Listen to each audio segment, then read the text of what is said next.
Hello and welcome back to Supposedly Fun. I am Greg. Today I thought it would be fun to do another chatty video. I really enjoy doing these. Not chatty in the sense that me chatting at you about things that are going on in my reading life. My dog is being restless about where she wants to lie down, so she may pace back and forth a little bit. Not chatty in the sense of me just talking to you about what's going on in my reading life and other things that are going on, but chatty in the sense of us getting into a conversation. I've really enjoyed doing that. I've done a couple of these so far. A new thing I've done, so after the last one, which was about which book prizes and whether or not we trust them, I did a poll in my community tab because I just had the ability to create that, asking people what your favorite book prize is. And quickly, before we get into the new discussion, I wanted to cover the results of that. Not very surprising. Most people have said, in fact, 36% of the people who responded said that they follow the Booker Prize the most closely. 23% follow the Women's Prize. Those were the two, far and away, the two winners, which is not surprising. In my corner of BookTube, I see a lot of videos about the Booker Prize and a lot of videos about the Women's Prize, not as many about others, maybe one-offs, but not as many. So the BookTube Prize, the Nobel Prize for Literature, and the Pulitzer Prize for Fiction were all pretty even at the end of that. And in the comments, if you want, go to the community tab and check it out, because in the comments a lot of people recommend other prizes. The Goncourt Prize came up a couple of times. I'm blanking on some of the others, but definitely check out the community tab on my channel and take a look, because it was really interesting. Now, I started out this conversation by putting a poll as well, so you'll find that poll in the community tab if you go take a look. So also, if you go to that community tab, I started this discussion off right there in the community tab by doing a poll about the topic I want to talk about, but we'll get to that. First, some backstory. The idea for this discussion started back in a different one that I did about DNFing a book and whether or not that counts. I will link that video down below. And a lot of the conversation around that was that if you DNF a book, you shouldn't give it a star rating on Goodreads or write a review of it because it won't be fair.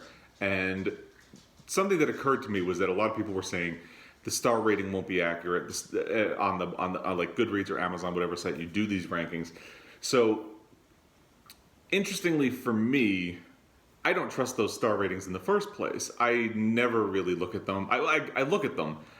I think they're good to get a kind of baseline for a book, but I don't think they're representative of the actual quality of a book at all. And it's interesting because I subscribe to a lot of newsletters that have deals on ebooks and things like that, and a lot of them will say things like with a certain amount of 5-star reviews on Goodreads, and to me that means nothing. So it's interesting. I always go to the reviews and dig through those to see commonalities, things that come up a lot, and really try to gauge the quality of a book. Not just the reviews that say this book sucked, or reviews that were clearly written before the book was published. It's like, this is one of my favorite authors. I can't wait to read this. Well, you haven't read it. You shouldn't be writing a review. So I dig through and I find things, like sometimes you'll see one person will say, this book is really dated. One person saying that, I mean, it's not nothing, but then you go through more reviews and you start seeing other people saying, well, this book hasn't aged well, or something like that. Then you start to see, okay, maybe that's a genuine critique. A lot of people are having it. So that's how I go about looking at a book and trying to gauge whether or not it's something I'm going to be genuinely interested in. And from the comments in the poll that I started, which was, do you trust star ratings in online book reviews? Some of the comments start pointing out reviews as well. So it seems like that's the general rating, but the question was just about star ratings, and the far and away winner for this one was no. I don't trust them to be accurate or honest, with 59% of the vote. Yes, they are a reliable indicator of quality, got 41%. And in the comments, let's run through them really quickly. Kristen Ann said, where's the sometimes option? I feel non-committal. I actually thought about putting a mix, but I figured that's not going to be really helpful, because what I really just want to know is, do you think they're honest and accurate? And yes, sometimes falls into that, but really I just want a baseline, yes or no. So I didn't put it in. And then Ashwin Regine said, I do feel anything about 3 stars on Goodreads can be read if it's a book that interests me or an author whose previous works I've enjoyed. Star ratings are purely subjective, and I don't let it dictate my reading choices, but I do take a note of it. I think that's fair. That's generally, like, I do look at them as a kind of baseline, the star rating, but it's really the reviews. And I'm always keeping in mind, well, this book might not have been for that person, but it might be for me. So Amelia Reed says, I trust the written review more because very often you can recognize if the reviewer wants to do the publisher a favor for any reason whatsoever. And this gets to a crux of it for me, because I know a lot of people will be unfair to a book. You see this a lot in politics books. If somebody disagrees with a person's politics, they'll give the book 1 star. They probably haven't even read it. And that's not fair. It's going to drag down the book's ranking.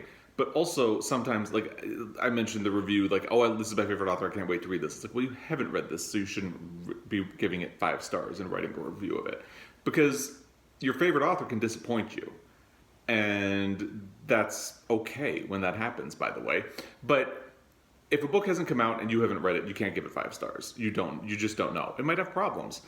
So I don't think that's a good indicator. Plus, I know that it happens that authors or agents or publishers, publicity people may hire people or just write reviews themselves that will bump up the book's star rating, so it won't be a fair and accurate representation of the book.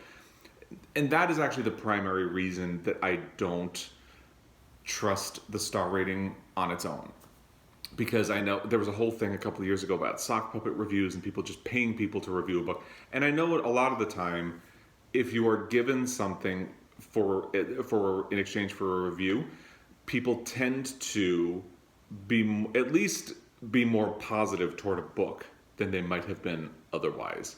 And I saw that a lot. Like a while ago, I was part of the Amazon Vine program when they first started it, and they had a forum in there, and in the forum, a lot of people would say, I don't give bad reviews to anything I get as part of this program because I'm afraid they'll kick me out. And I think, I'm not saying that's everybody, but it happens. These people, you get a review copy and you want to get more review copies, so you give something a positive review. So I know it's out there, and because it's out there, I'm always a little bit suspicious of it. So I don't tend to, and to Amelia's point, I think a lot of the time when you read something, you can tell if something is just a superficial good review, like not actually saying anything of substance about it. So you can kind of pick and choose, but that's where it's in the reviews that happens. It's not in the star rating. So moving on, Mitch Fujita says, I'm with the comments on this. It depends on who's doing the reviews. Also, if someone gives something 1 star or 5, they had some feelings about its worth. And that's fair. Because like I said about politics, if you don't like somebody, you just give them a 1 star review, or if you haven't read a book but you like the author, you give them 5 stars. Yes, there's validity to that because you like an author. If you really enjoy an author, maybe you'll go into that book and be willing to forgive some flaws that somebody who's not would be less forgiving of. So maybe it's a genuine 5-star rating for you anyway. But yeah, and the problem is with the star rating, you don't know who's doing the reviews, and that's why I generally don't trust it. Rich Benitez says it's like restaurant star ratings on Yelp. I'm assuming that's like a negative because I know restaurants can get slammed for when you get there's a bad Yelp review, you don't know the whole situation. Maybe that person may have been a jerk and being unfair about their experience. Sometimes it's representative of the restaurant not being good, but yeah. Very similar. So Jason from Old Blues Chapters and Verse says, I voted no. However, I thought I should clarify that I trust them far more often when the user has laid out a rubric of what each star rating signifies to him or her, provided there is not a preponderance of 5-star ratings on that person's Goodreads profile.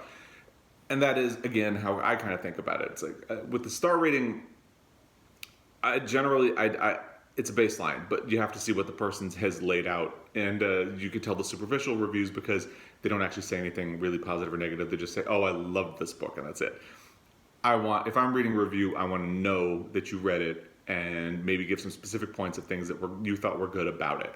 And even checking out a person's Goodreads profile, and if they're overly positive about a lot of things, maybe they're not a reviewer that you can trust.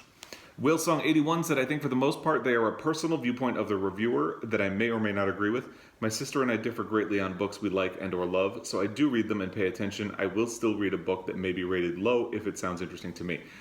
So it feels like, again, we generally all agree on this because this person, Willsong, is going right to the review itself, and the question is just about the star rating, but there's that idea. Like, the star rating is there, it is what it is, but we go to the reviews. So that's kind of how I do it. It seems like the consensus leans in that direction, But I really want to hear what you think, and I would love it if you comment down below to tell me what you think of star ratings, how you, and generally how you assess a book's quality before you read. If you're thinking about whether or not you want to read something in the first place, how do you go about getting information about it? And maybe let's talk a little bit about what are review sources that you tend to trust. Is it reviews on Amazon, reviews on Goodreads, reviews on another book site?